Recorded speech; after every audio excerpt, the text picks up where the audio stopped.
All right. Hello, everyone. My name is Dawn. I am your grief recovery coach. Hi, Kim. Hi. We have Dr. Matisa Wilbon here with us, and I'll let you introduce yourself and your accomplishments. Absolutely. Well, hello, everybody. So glad to see you on this Tuesday. It's Giving Tuesday, they tell me. So I'm glad to be having this conversation and giving from my wisdom and experience and sort of knowledge. I'm a sociologist by training. So I have a Ph.D. in sociology. And I started really researching my grief journey a few years ago when my mom passed away from breast cancer. And so I was able to give a TED talk on the topic and just really do some research. I've been running grief workshops during the holidays for the last 3 years. And it's been a great opportunity for me to kind of self-reflect, but to also help people through their process. So I'm a professor and a consultant and mom and wife and all that good stuff. But I'm super glad to be with you all today. Thank you. There is quite a bit of background noise now that we're talking. So I'll just go ahead and open it up firsthand. Do you have any questions or anything, Kim, before we get started?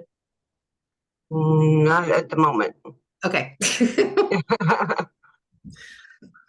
I know Kim on a personal level, so I missed you. I miss you too. So yeah, let's start with the loss. Because I love your TED Talk. The grief can be good. So I'd like for you to definitely touch on that and I have posted the link to the TED Talk on my webpage too, or on my social media. Awesome. Well, I do apologize for the background noise. I'm in a coffee shop today, and so hopefully you can hear me through some of the noise. But for me, even though I've had other losses, the most pivotal one really was my mom in 2017. In short, she had breast cancer. She was good for 10 years. And then in 2016, it reoccurred with a vengeance. And it's interesting because we didn't even know, I think she knew, but we didn't know that it had come back until she was in a car accident in June of 2016. And they took an x-ray of her just to see if she had broken, anything or if there was any kind of bleeding. And they found that the cancer had metastasized. And the thing that was, again, interesting about that experience is not only had the cancer metastasized, but shortly thereafter, she started having some dementia symptoms. And we had no idea what it was. She was getting lost, couldn't remember things, becoming frustrated. And then she started experiencing what I learned later was sundowners. Didn't know what that was talking to a colleague, like, at night, my mom turns into a different person. And she was telling me that was sundowner. So then I started, of course, doing that research. Fast forward, by April of that next year, my mom had transitioned. So not only am I experiencing death, but I had left my home in Kentucky, my children and my husband, and went and stayed with her in the facility that she was in. I took a leave of absence from teaching, left everything to go be with her for the last few months of her life. So I'm experiencing what it means to be a caregiver of someone who is transitioning. So all of these things compounded just sent me into, and couple that with not ever really talking about grief. Like, I didn't know how to deal with it. A lot of people would say, well, as a believer, these cliches, she's gone home to be with the Lord, or whatever those cliches are that people use. And I'm like, but I'm still grieving. My mom is gone. And so I had to really come to terms with what that meant for me. I had to come to terms with the fact that grief is not a bad thing. It's a good thing if I do it in a healthy way. And that's what kind of sent me on the journey that led me to the TED Talk. I'm with you. Nobody talks about it. And everybody has this, how they should grieve. Yes. And I don't feel like that's fair for anyone.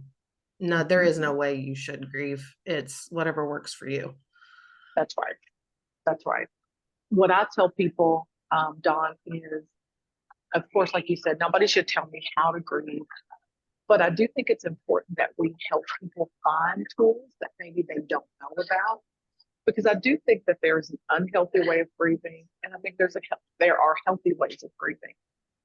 It could be easy for me to, go down a path where I'm self-medicating, and a lot of people do that, right? But for me, if I could help people find some healthy tools, and then they can choose what works for them, so that the grief period then is coupled with some other things that they're going to have to deal with in a different way.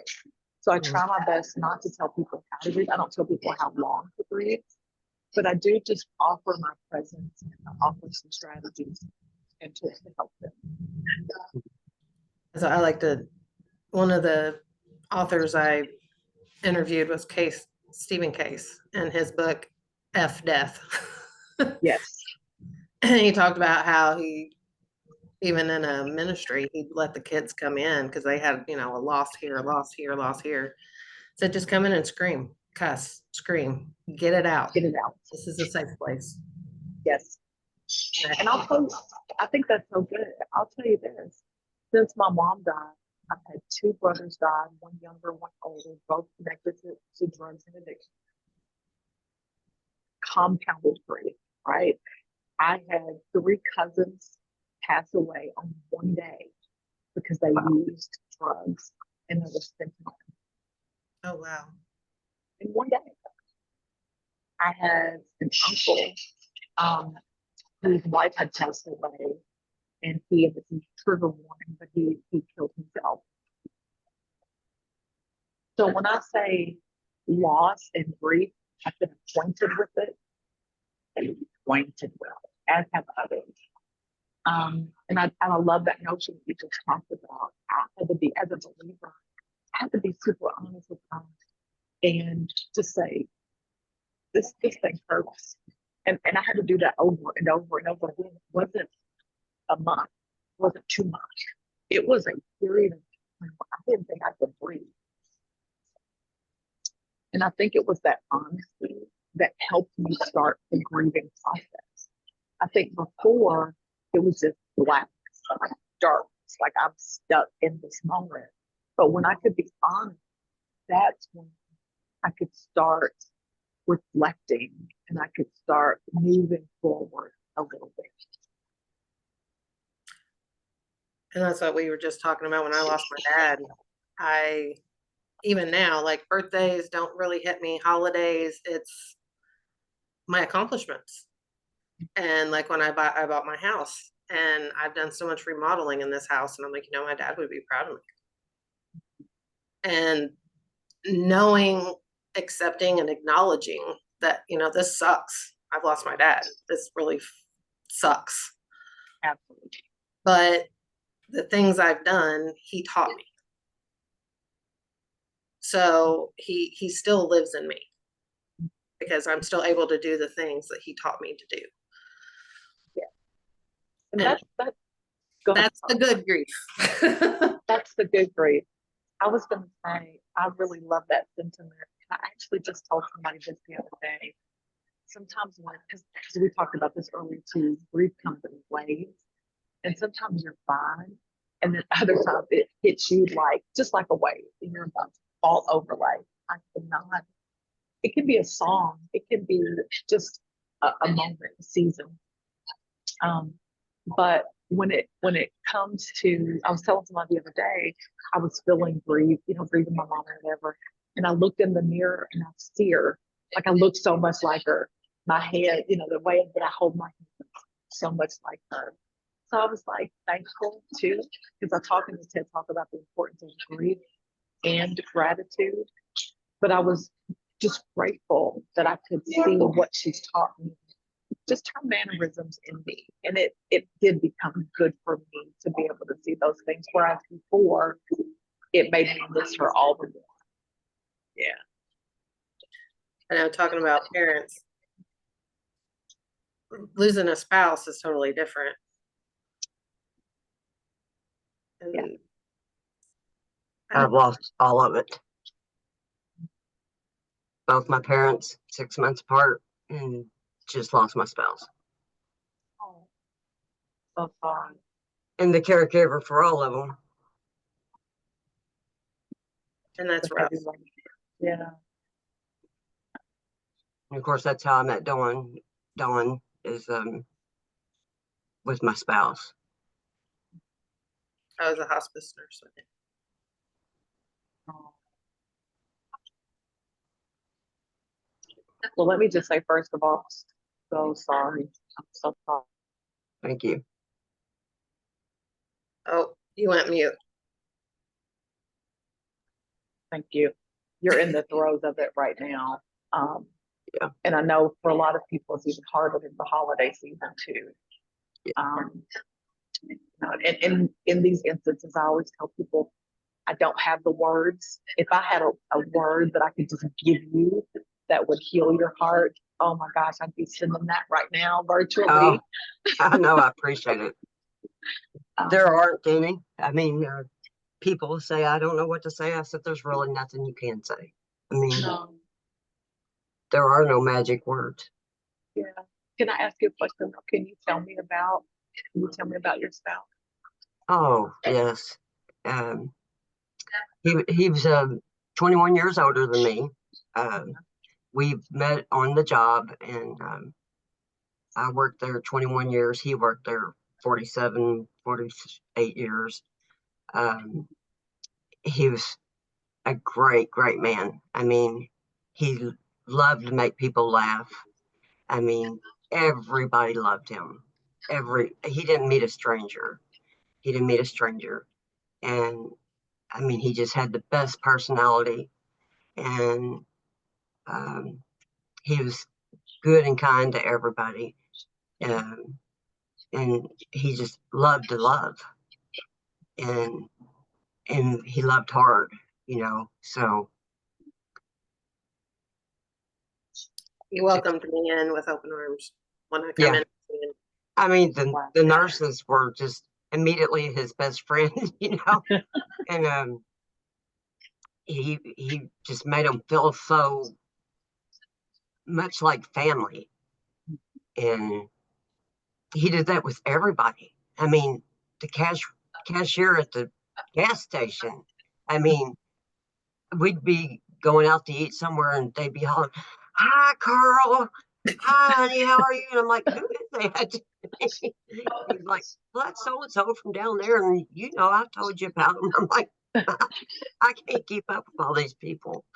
And he was very outgoing, and he loved the Lord. He loved work. He was a workaholic. I mean, the man just loved his job. He lived and breathed it. And when he had to quit working, it just about killed him. But he had a lot of health issues, a lot of them. Yeah, one of the first times I was there, he reminisced about welding because my Yeah. daughter was doing welding in school, and he was all about talking about welding with me. There wasn't much he didn't do. I mean, No. we worked at a sand and gravel company, and we dig sand and gravel out of the river and separate and produce it for concrete and mortar and roofing gravel and stuff for your driveway, everything. And he loved the river. He loved being a part of that, and he overseen the towboats and the dredges, the operations of that. And he was usually great to work for. Um, our issue was, I was a boss over the quality. He was the boss over the production, and sometimes they collided. So that could be an issue sometimes, but sometimes he wins, sometimes I win. The way it works, right? Yeah.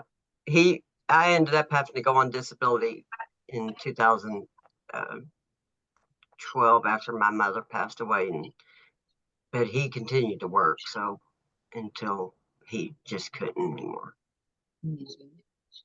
Well, thank you for sharing that. I think that's I love hearing about the loved ones of people who are in the throes of missing them, but those memories are so much more potent and so near. Yeah. And so I hope you have a lot of time to be able to talk about your parents and Carl, because it's important to do. One of the things that we do know, a lot of times when people pass away, we don't have a reason to say their name. So I one would of the make things I sure I say do, his name. yes, I Yeah. honor them. Yep, I love that. That's one My of the things I cousin do lost all her the son time. before Carl passed, and Uh-huh. the preacher that did his service spoke of that, and they had a guest speaker, and they said they had lost his daughter, and he said people are afraid to talk about them, and he said don't quit talking about them. They existed, and Right. they still live in us. So you make sure you mention them. They were a person that was here, and they're going to keep living. So you talk about them, and That's good. I talk about him every chance I get. The problem I'm having is it feels like everybody thinks I died. Nobody is coming around anymore. They're not calling, they're not coming by, nothing. It's like I died with him. Wow. Wow. So Yeah, that's definitely tough. Question for you. Is it was it their friends or was it both of your friends? Or was it his friends or both of y'all's friends? it was our friends, or I thought it was our friends. Some of them were mine before his. It's the weird part. How long has it been, Kim? 2 months today. Oh, so not very long at all. You Unfortunately, it could be that they just don't know what to say, like we talked about, and they feel like, maybe they think that you're just trying to get through it, not knowing that their presence is going to help, you know? Yeah. Um, one I've thing go point ahead. blank told a couple of them, not in a so nice way. Hey, I'm not going. Y'all said you're going to be here. Where are you? Yes. Yes. It's That's, funny when my family passed away, my mom, one of the things my husband and I kind of laughed about was the fact that everybody would come and they'd say that the magic phrase was, if you need anything, let me know. yeah, let me know. I'm like, we're in the middle of this thing. Like, we're not gonna call you and say, We ain't got time to let you know. just be here, just be here. Yeah. Yep. And it got to a point with him at the end, people wouldn't quit coming. And it was agitating him. Mhm. And I had to tell them, you can't come. Mhm. It's not, he don't want people here with him like that. And he done told all of you that before he got in this shape. And then one of our friends said, well, Sam just wants to come and be there. I said, but he don't want him here. And he can't help me. He's in the way. And she's like, well, he can't help that. He's had that stroke. And I said, I can't help that. It'd be different if he just knew what to do when I needed him to do it. I said, but for me to have to sit there and tell him every move to make and repeat myself is not helping anybody. I said, all he's doing is sitting there staring at Carl, and Carl knows that. I said, it's agitating me. I said, you're putting me in a position to choose between you and my husband. I said, that's not fair. Yeah. And it's unfortunate, but the time when you need people to come now and sit and be with you and let their presence be known, they're not there. Yeah. Well, hopefully you vocalizing that will make people think about it and invite them to come back. Yeah. And these people go past my house all the time, almost daily, So. And that's probably something that needs to be brought up, even with people that are grieving, but anyone that knows someone grieving. Don't forget they're still there. And I've told families that everybody will be here until it's all done. Yep. And when it's done, they don't know what to do. They go back to their normal lives. Your life isn't normal anymore. That's right. it's like when that casket closes or whatever that final gesture is. For you, really, it's just beginning. That moment just beginning. So for other people, they're like, okay, on to the next, on with my next day. Yeah. I do want to make sure you know, Kim, though, you were an amazing caregiver. Thank you. I still told you that then, but I still tell you that now. I know. I did the best I could. You know. You did amazing.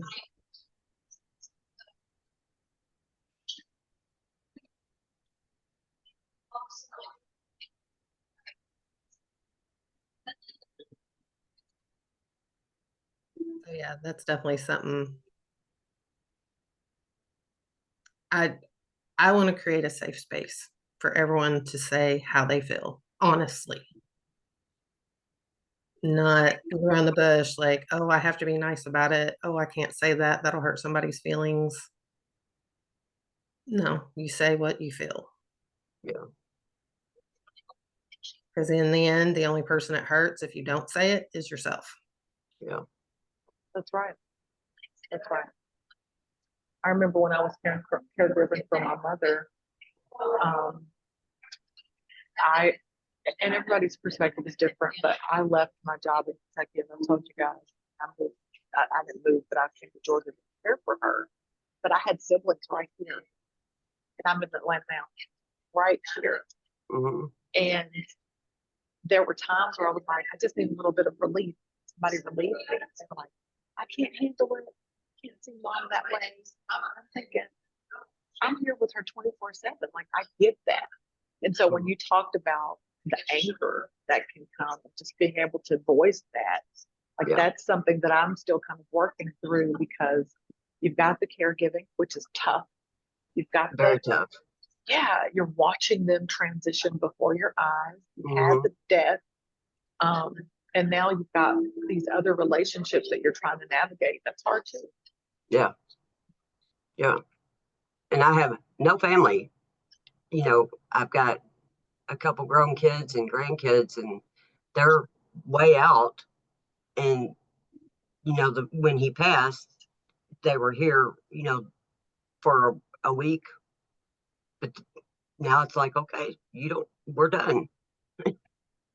We'll come to you right that week for a week, and that's all you're getting. And his kids have not been here since he's passed. And one even quit talking to me, which is, I ain't losing no sleep over. But it's just crazy. I just don't understand it. I really don't. And of course, right after he passed, I mean, the anger was unreal. And he was sick for 2.5 years, close to it. But what he died from was not even what he was on hospice for. So that just blew me away. And but I mean, I was so angry. I could not talk without screaming at the top of my lungs. I just couldn't. I was in the driveway for days. I was pacing my driveway and in the yard. I know I walked a hole in it. And just people driving by, and one guy stopped. He said, "Are you okay, Kim?" "I'm fine." I looked behind you. Go on. He's gone. What do you think? But people wouldn't listen to me either when I was telling them what was happening with him. And it was like, no, that was part of this, and this was part of that, and you don't understand. He didn't know what he was. Yes, he did. Yes, he did. He knew what he was talking about. He understood everything that was going on. He understood what we were communicating perfectly fine, and he was very much aware. And he didn't know, honey. He didn't know. Yes, he did. Don't tell me what he did and didn't. I was here. And it makes me very angry when they say that.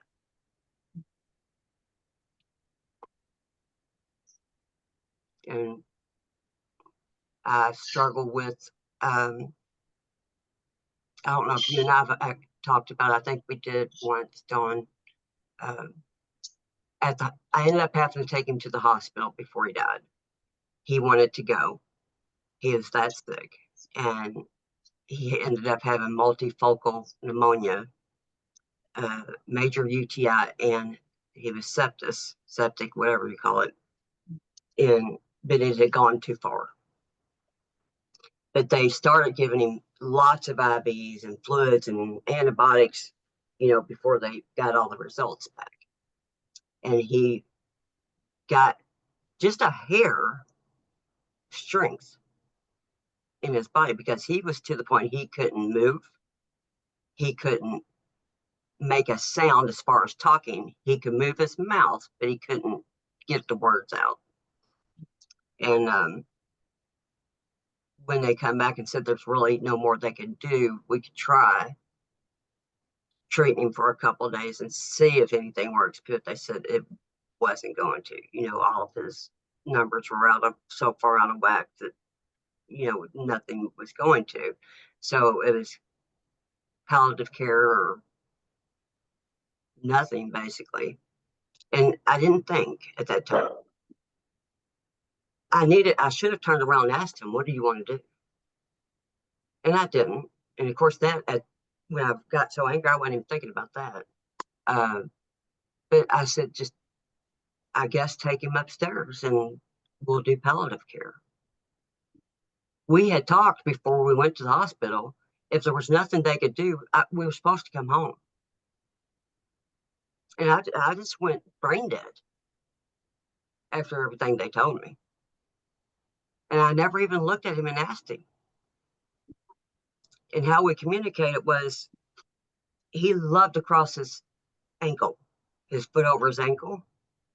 And so I told him, I said, to get a for sure answer from you, I will cross your foot. And when I say the right thing of what you're wanting me to do, you will uncross your foot. I didn't do it. But when they got him upstairs, he looked at me plain as day and he said, home.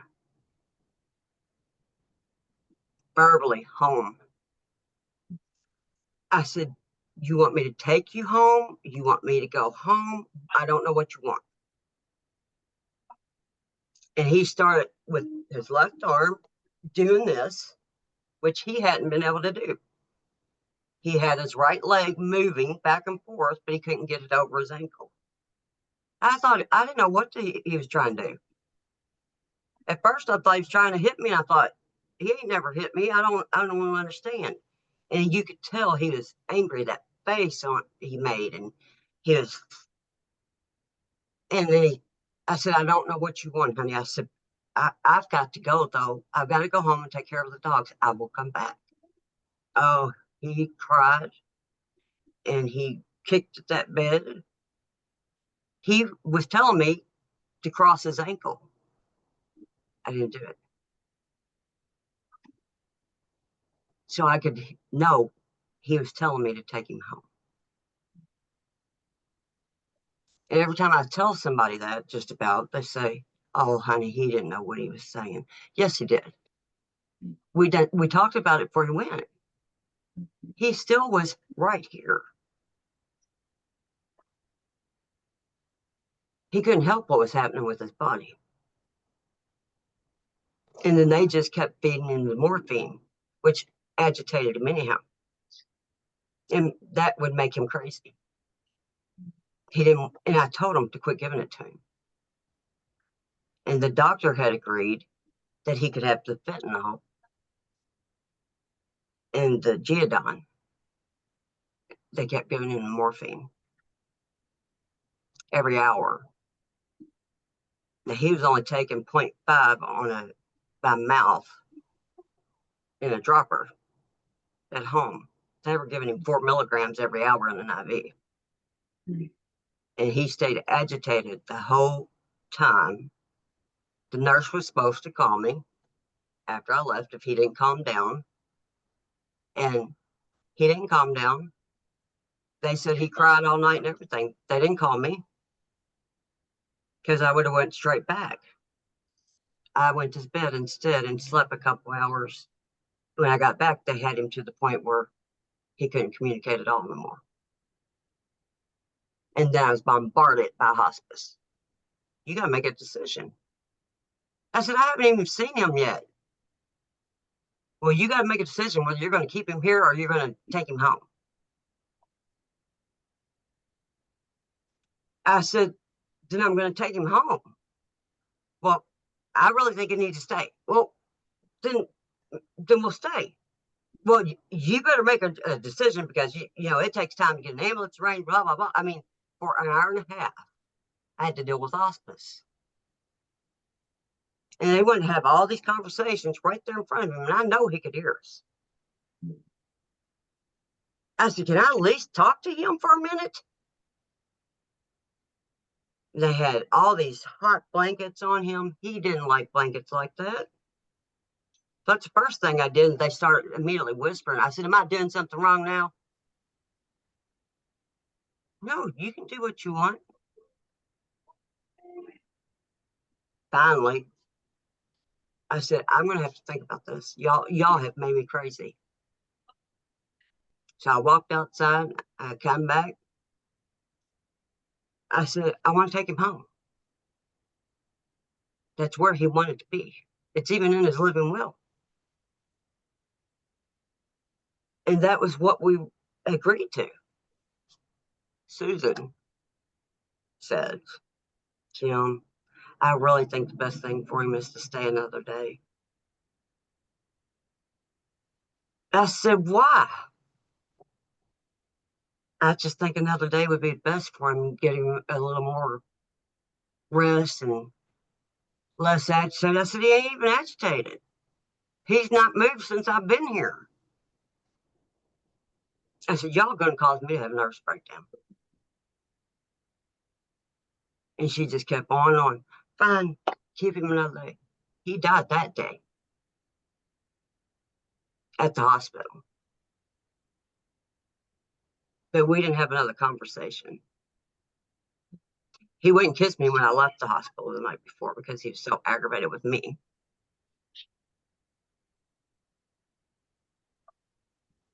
But I didn't leave that hospital again until he was gone. The only thing I struggle with is I don't know if he forgave me.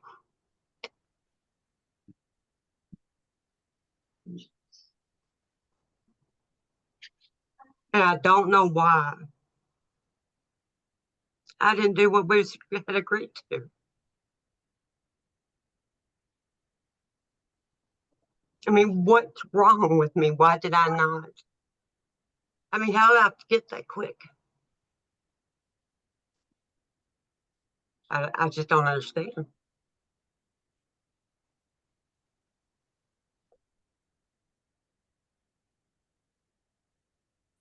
Well, let me share this. First of all, thank you for sharing. I know it's hard to relive that. And again, there's no words that will take away those moments. They all happen. But if somebody else was sharing that same story with you, what would you say to them? Why do you think, if somebody were sharing that, why do you think perhaps they would have missed that signal in that moment?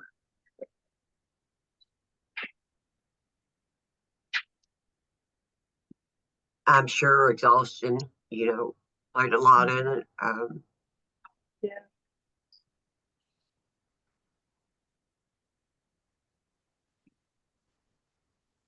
So much going on, people everywhere. You having to make hard decisions. Yeah. But, and if, go ahead. This is blunt, but I'm going to say it anyhow because that's how I am. And Yeah. Trust in the wrong people too, You put your faith in the medical field to be honest with you and do what they say they're going to, and they don't always do that.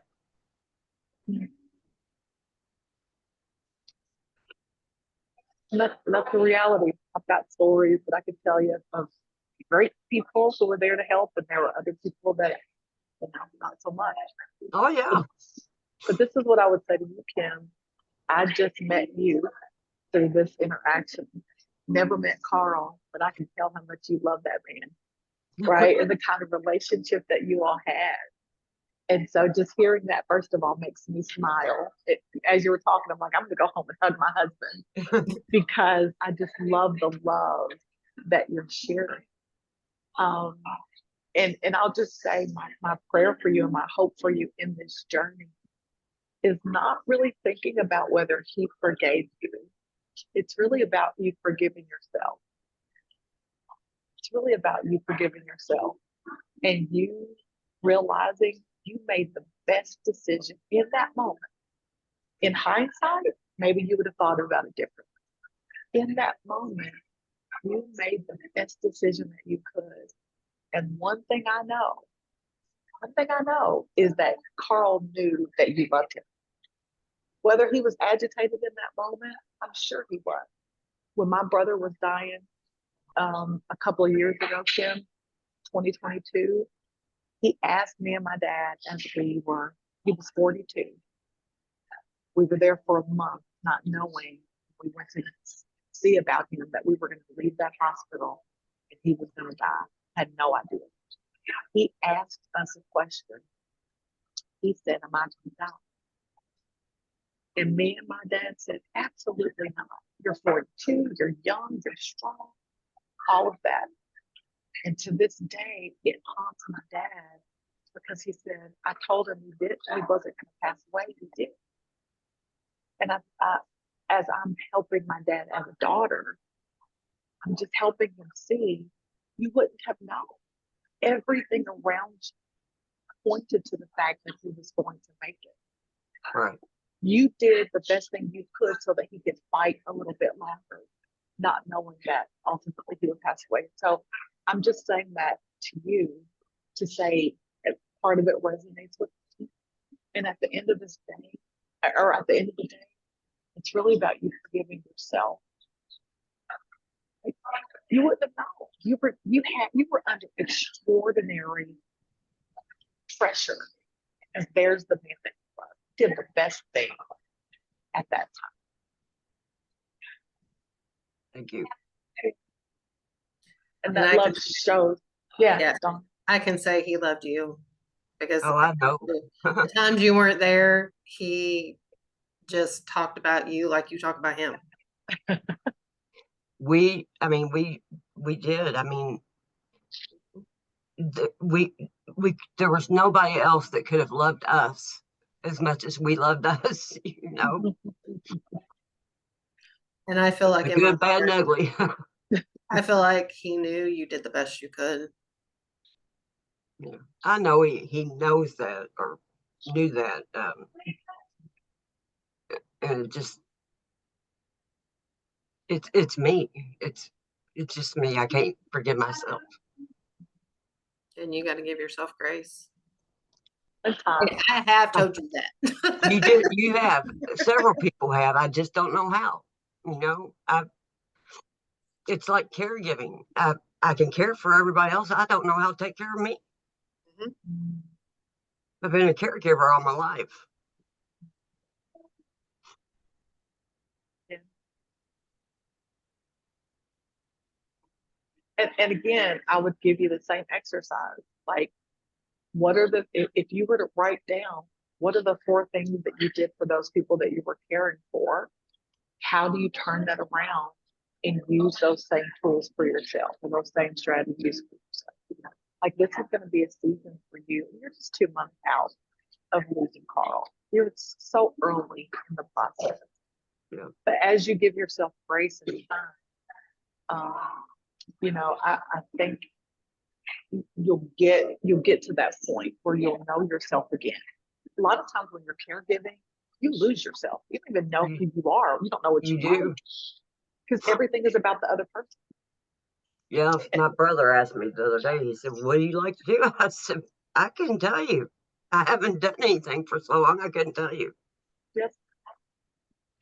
One of the things that I got as a strategy for myself, and this may or may not be helpful. I created for myself something that I call a grief gratitude journal.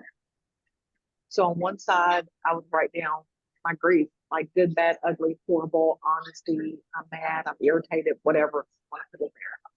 But on the other side of that, I started writing down the things that I'm grateful for. So I hate the fact that my mom's gone, but I'm so grateful that she lived. Right. Right.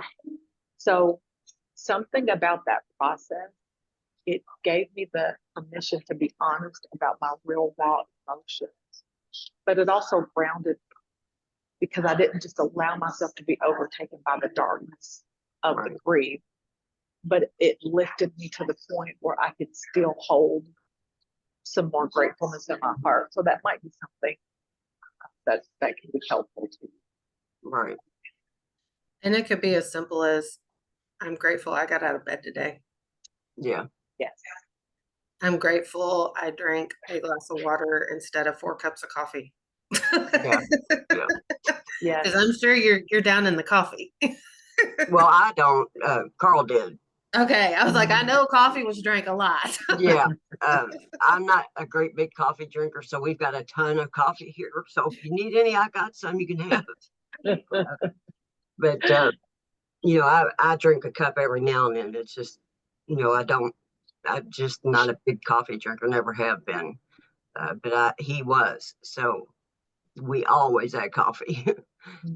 There's 2 canisters. I mean, big canisters of one Folgers and one Maxwell. So they haven't even been open. Wow. And then we got the Keurig. So I had just bought him a bunch of K-cups. So we got a ton of coffee. That will last me the rest of my life. But, You know, I'm going to say I'm grateful you can smile and grin about that. yeah. I mean, you know, there's a lot of things that I can smile and grin about. And I'm so thankful. I'm so thankful that I had him for 29 years.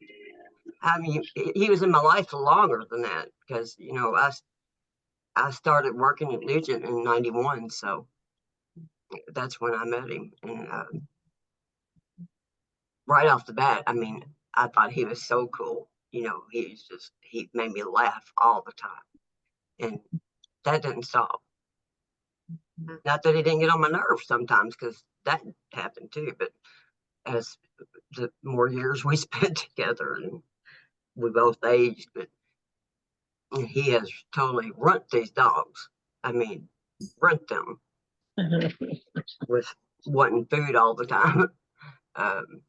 They still are trying to keep the schedule he had them on. Wow. As far as, you know, because he believed in feeding them junk all the time. And I mean all the time, because he was a big junk eater there for the longest time before he quit eating. But they think they're still supposed to do that. So, and it's like, all right, 5 o'clock it starts and it don't stop till 10. And I'm like, you look, I'm not the one who did that. I'm sorry daddy's not here to do it, but I'm not going to keep doing this. You are driving me crazy.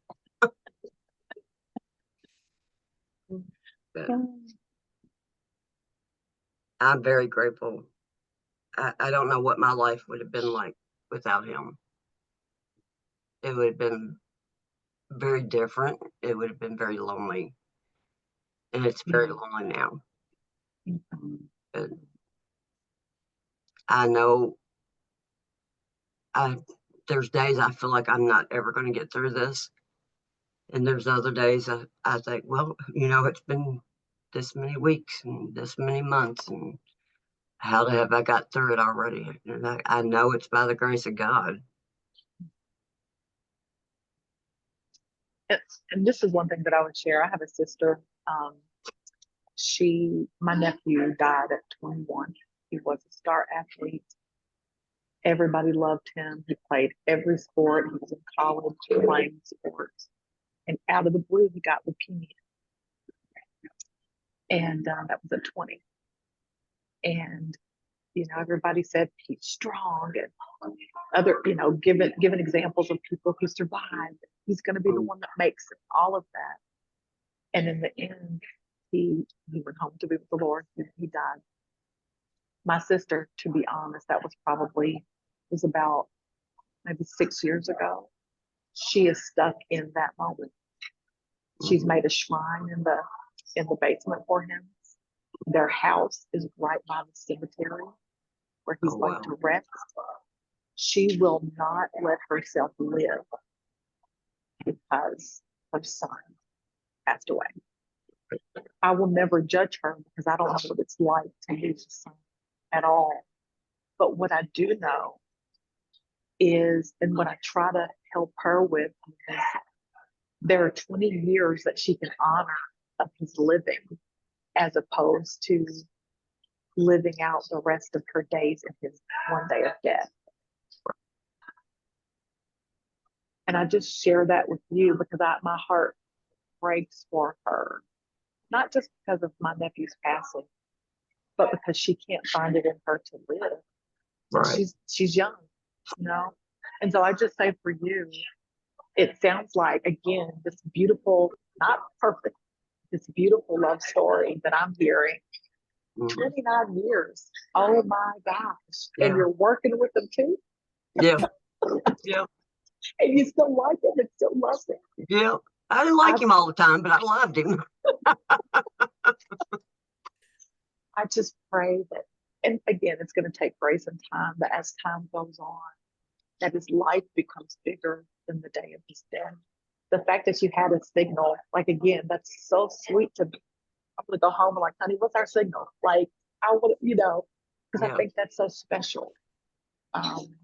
What you had is special. And I pray that that becomes the light of what moves forward in you. Right. Yeah, because you give just as much love as Carl did. Yeah. And- I feel like I did. I And tried. You still got a lot of love to give, Kim.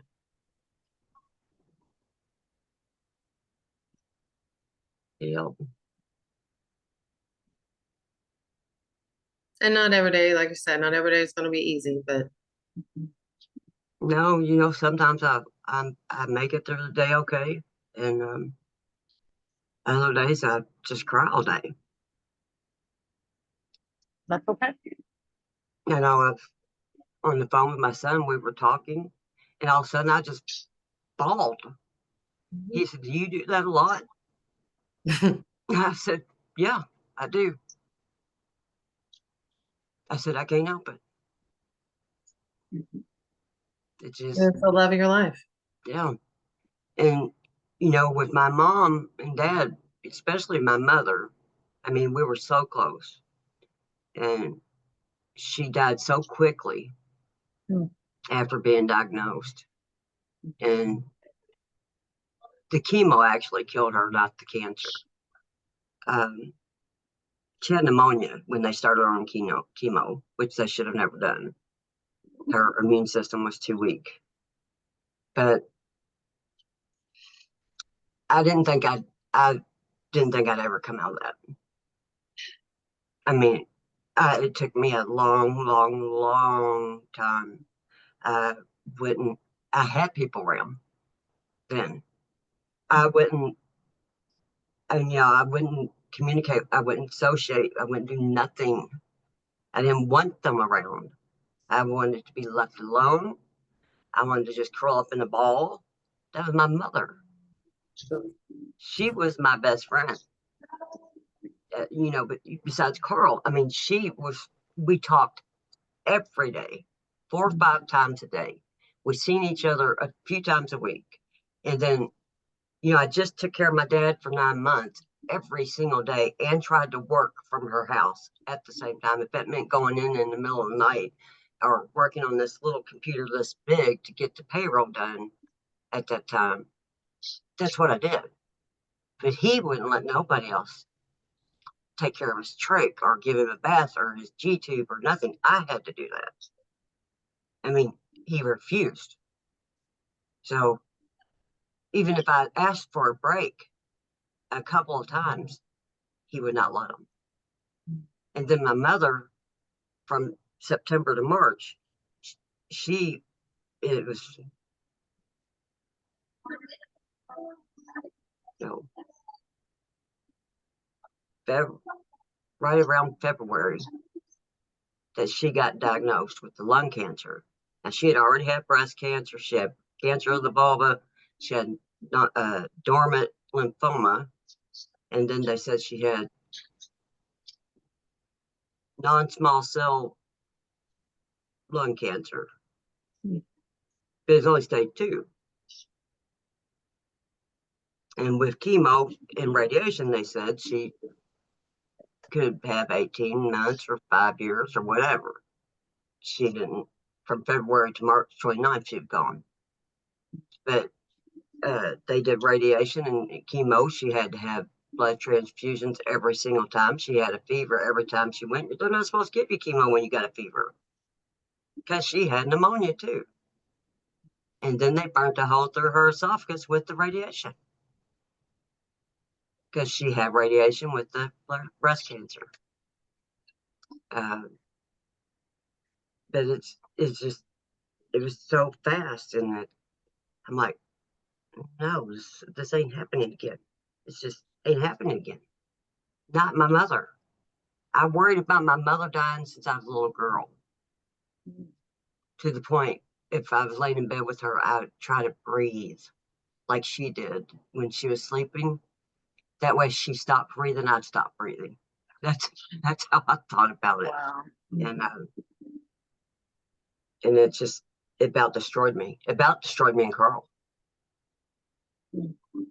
Because he was one of them that thought, okay, you can't grieve like this forever. You know, you should be past that.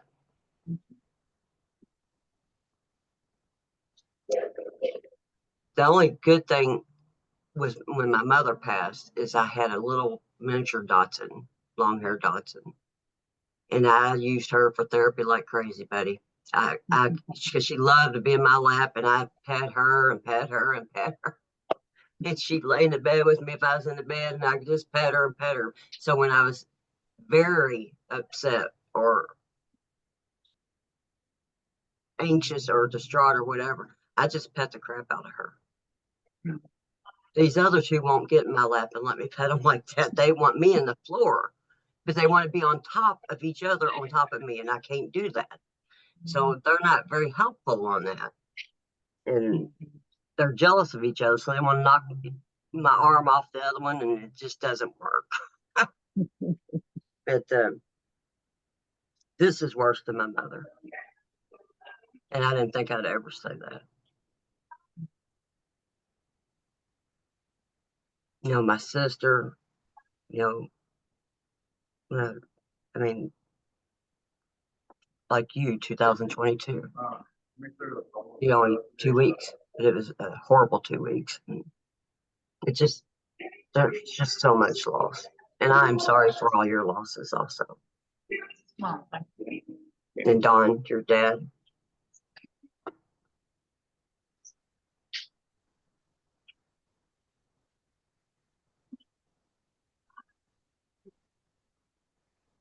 I don't even think I got to my point, whatever it was. I've done forgot what it was. So I think I've got that, what they call it, type 3 diabetes now. That's a different word for the beginning of dementia. Yeah. But you know, the thing I'll say, and I know I don't know how much longer we have, Don, but you know, Kim, you didn't think you'd survive your mom, but you're here. I am here. You're here. You're here. So, you know, it's a day by day. It's really a minute by minute. People say day by day. It's really a minute by minute. It really is. It really is. It really is. But when I seen this, Dawn was doing this, I thought, I've got to at least check it out. I mean, you got to do whatever you can to try to help yourself. Right. And community, you know, you said you don't have a lot of people coming around right now, and I'm praying that changes. But this kind of thing, it's just good to be in community with people who get it too. Because sometimes you're in the company of people and they just don't get it. They want you to hurry up and grieve. Hurry up and grieve. Get over it, you know. Yeah. But at least in this company, we feel each other. You know? Right. Right. And you can't hurry up and grieve. I mean, No, you, no, it's a process and you don't ever get over it. that's right. You learn to start again differently without the person still in your life, but they're always going to be a part of your life. You find a new normal. Yeah, a new normal that you don't ever get over. Mhm. But you do get through it. You get through it, but you don't get over it. That's right.